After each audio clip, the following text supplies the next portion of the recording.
কক্সবাজার লাস্টবার যখন family tour করতে গিয়েছিলাম, ওখান থেকে আসার সময় কক্সবাজার থেকে চিটাগাং যাওয়ার পথে প্রায় 25 থেকে 30 কিলোমিটার দূরত্বে একটা বৌদ্ধ মন্দির আছে। আমরা সবাই জানি, নাম শুনেছি, সেটা হচ্ছে রামু বৌদ্ধ মন্দির। এটা হচ্ছে সেই রামু বৌদ্ধ মন্দির।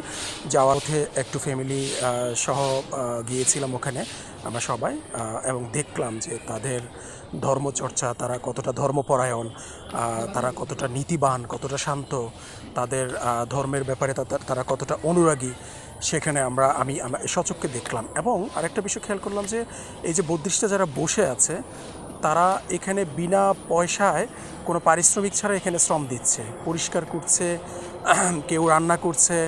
এখানে একটা স্কুল আছে, মানে এখানে ধর্মীয় এবং অন্যান্য শিক্ষা দেওয়া হয়। এখানে যারা পাঠদান করে, খেয়াল করলাম তাদের সাথে কথা বললাম, তারা কোনো অ্যামাউন্ট সেখান থেকে নেয় না, এবং স্টুডেন্টরা এখানে বিনা পয়সা পড়ার সুযোগ পায়। তো আসলে আমাদের